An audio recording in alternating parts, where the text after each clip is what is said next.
A few weeks ago, I posted a short on my social medias like I normally do. And this young lady responded with a comment that really stopped me cold. She said, "How do we get out without giving up on them?" And I want you to notice she didn't ask, how should I leave? She didn't ask, should I leave? She didn't ask, how do I fix them? She didn't ask, how do I manage this better?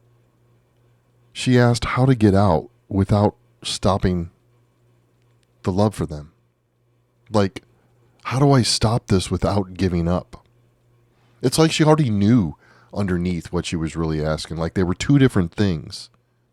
And I've read that comment probably 20 times since she's posted it because obviously it hit me enough to make a podcast about it. But I think it's a question almost underneath all the question and conversations that I have with people coming to the community or just trying to find their way when partnered with somebody battling an addiction.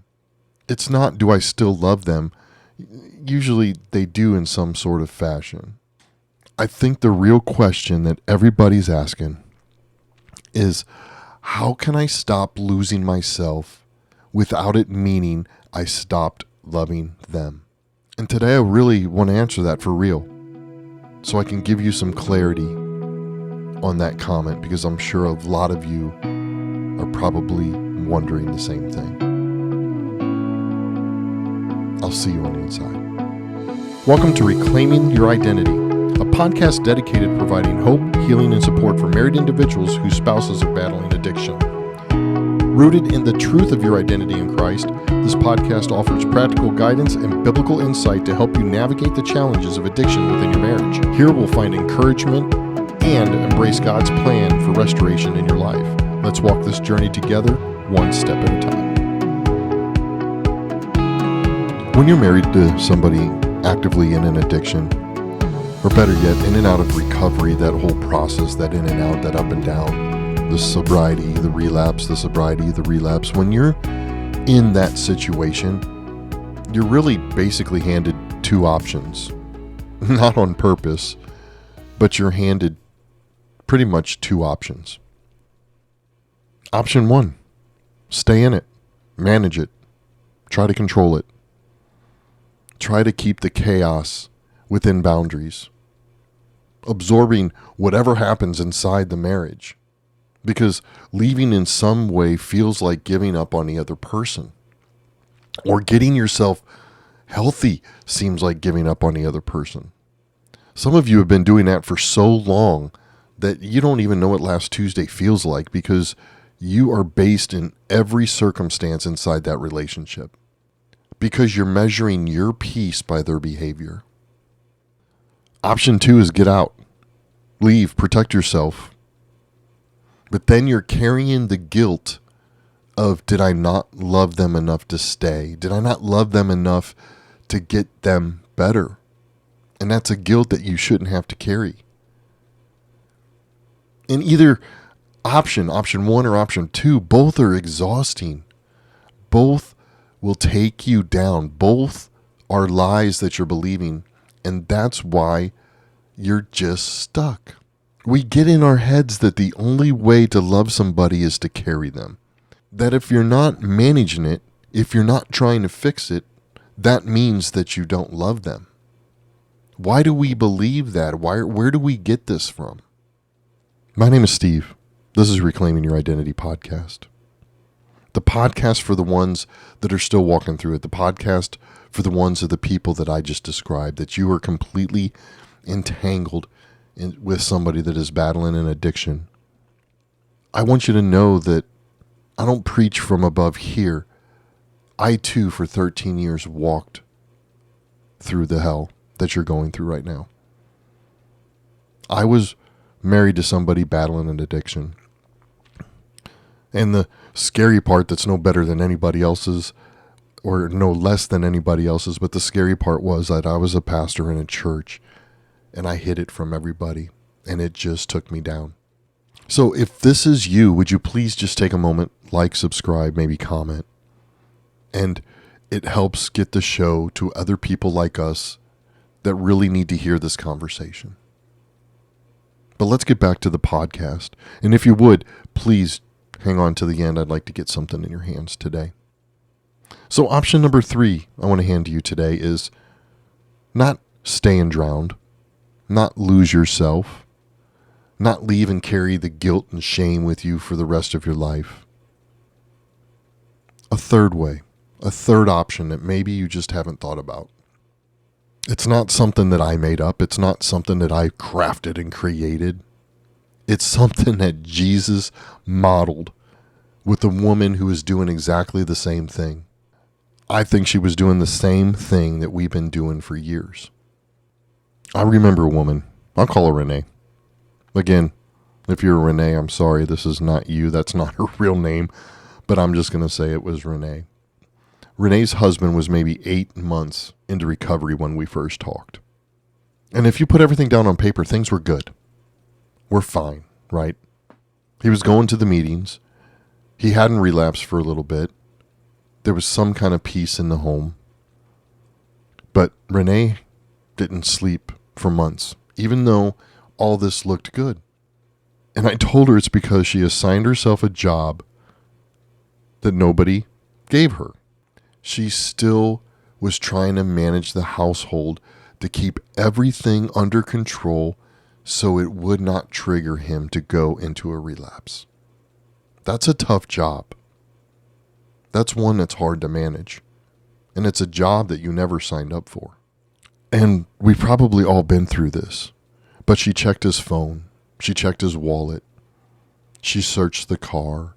She checked the hiding spots. She did all of that. Not out of distrust, because I don't think that we actually do it out of distrusting a person. It turns into we do it because of fear. And she told me, just like this lady commented, if I stop paying attention for even a day, I'm scared it's all going to fall apart. If I stop managing this, it's going to implode. She kept saying if I do X, Y is going to happen. If I don't do X, Y is going to happen. She wasn't lying to me. She just really believed it. And you know what? Honestly, for a long time, I believed that too, in my own house. Here's what I said to her, and here's what I want to say to you, and here's what I want to say to the young lady that wrote the comment on the post. And here's what I finally said to her. And this is what I'm going to say to you. And this is what I want to say to the young lady that wrote the comment on the post. You are not the reason for it holding all together. And you are not the reason if it all implodes and falls apart. You were never given that much power over somebody else's choices, even though it felt like you were handed that responsibility. It's not. And that's not cold, and that's not being rude. That's just the truth. And I think if you really think about that and really let that sink in, you'll finally be able to breathe. And there's a story that I always go to when I think about Renee, or I think about the comment the young lady left me. And it's in Luke. And maybe you've heard it, maybe you haven't. But what I saw that was actually happening in this story, I couldn't unsee it because I kind of was tied to it. And I think you're kind of tied to it too. It's in Luke chapter 10, verses 38 to 42. Short story. Good story. Jesus and his disciples were on their way to this village, and Martha opened up her house to Jesus and the disciples, and her sister Mary was there, and they welcomed them all in, and Mary ended up sitting at the feet of Jesus, just listening, actively paying attention, just in the moment with Jesus. But Martha, on the other hand, was doing the busy work. She was preparing meals. She was doing stuff to prepare for all the guests, doing all these things while Jesus was present. But I want you to get this scene. Jesus was there in the house with Martha, with Mary, and Martha was the one that opened her home. She's not the background character here. She's actually the one that opened her home. She's the one that wanted to invite him in. She loves him. She wants to serve him well.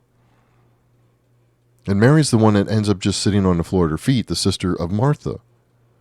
She was present. She was listening, not doing anything, but just sitting there.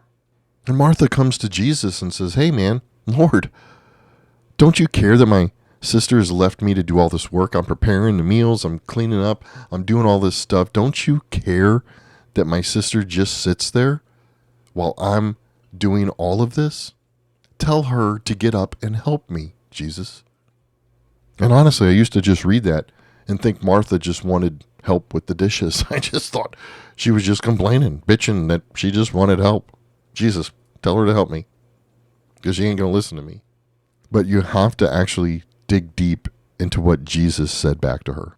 "Martha, Martha, you are worried and upset about many things, but few things are needed, or indeed only one. Mary has chosen what is better, and it will not be taken away from her." Jesus doesn't say, "Martha, you're right." He doesn't say, "Martha, you're wrong." He names exactly what's going on underneath the statement that Martha just said. He names exactly what's happening underneath all the serving that Martha's doing, underneath everything that she's doing, preparing and busy and thinking about all this and doing that, and while Jesus is there, everything under all of that. She's worried and upset about many things. Kind of weird, isn't it? It's not a work problem. It's an anxiety problem dressed up in hospitality. It's dressed up in her serving.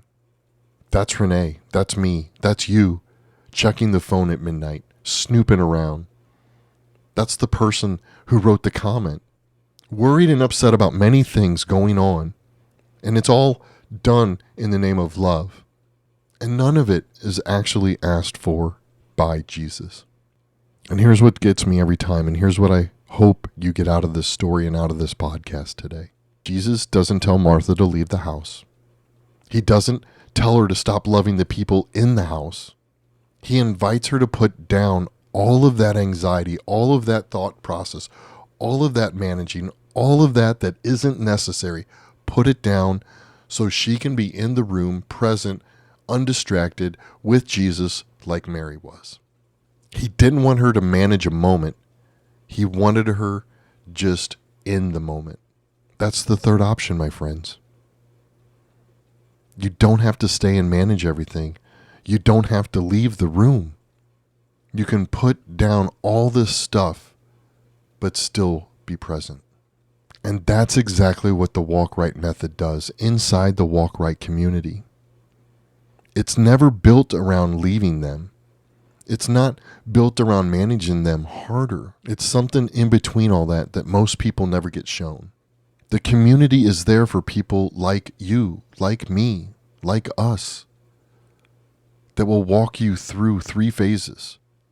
The first one is Walk Right. It's getting you out of survival mode. It's getting you out of that anxiety. It's giving you clarity. It's getting you out of constantly managing somebody else's crisis, that you were never given that job. And then the next phase is identity. It's helping you decide who you really are in Christ. It's helping you learn how much value and worth that you have outside of this addiction and managing it. And the last phase is renewal.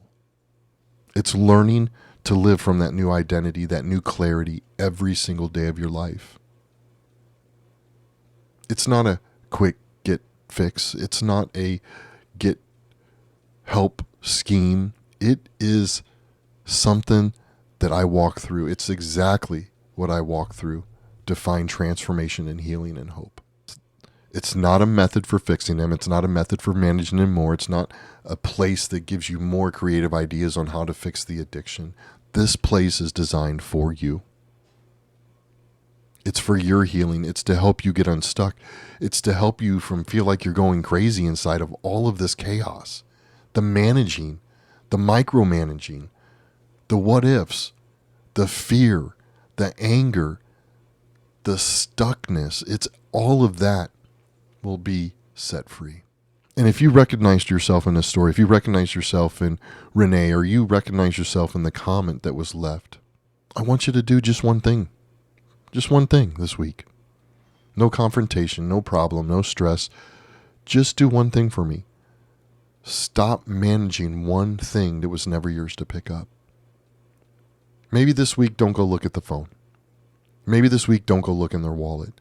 Just pick that one thing that you manage all the time that was never, ever your job. Just stop it. Just go put it down this week. It's so tiring to rehearse what you're going to say after you look in the wallet and find something. It's so tiring to go into that battle every time. And it's so tiring to keep checking up on them and doing that. You're stuck. There's an issue. It's called codependency. You have to let that go. You have to heal yourself from that. But name that. Write it down in a journal. Just name it. This is one of the many things that I do. This is one of the things that is not needed. Like Martha was talking about. All this stuff she's complaining about. Just name it. Just one of them. You don't have to stop doing it today, but you have to start seeing it. And then if you're in the middle of all this right now, if you go to partnersofaddicts.com, there are so many free resources there about codependency, about being stuck, about what you're going through. And if you're not ready to walk into any of that stuff, there is a link to a journal that I wrote. It's a journal that will help you get out of this mess, because it's going to help you identify everything that we just talked about. The managing the phone, the conversations, the lies, the sneaking around, the looking at this, the looking at that. It'll help you identify all those patterns. It's a 90-day journal called Walking in the Midst of It. You answer almost the same 7 questions every single day for 90 days. There's other stuff in there too. There's encouraging things about my life, my story, what I walk through. But every day you're going to answer these questions. And I promise you by the end, even probably before the end, you're going to start realizing the patterns you keep making that are keeping you stuck where you are right now. Getting out of this situation was never about giving up on them. Getting out of this situation was never about stop loving them. And getting out of the situation doesn't mean that you leave, and it doesn't mean that you stay. Getting out of the situation means you gain clarity on what it is that you keep doing. And once you get that clarity, you can then move forward however you feel God is leading you to move forward. Is it staying with them and loving them but just detached? Is it completely leaving them and saving you and your kids? What that outcome is just up to you. I don't promote it either way. I just help you walk through whatever decision you make. Stop being like Martha. Stop having that anxiety. Stop having a job that Jesus never wanted you to have. He just wants you to be present in the moment with him right now. I want you to put all that down. It was never yours to carry. He wants you to put it down. It was never all yours to carry. He wanted me to put it down because I was carrying way too much. He just finally wants you present with him so he can show you how much value you're worth. Because you're worth way more than this chaos. You're worth way more than the addiction you're trying to control. You're worth way more than any of it. Come sit at his feet like Mary did. Quit managing the chaos. Make a step today. You can do it, and I'm here for you. Can't wait to see you in the next episode. And I want you to know, as always, I end every show like this. You are loved. You are holy. I'll see you in the next episode. God bless.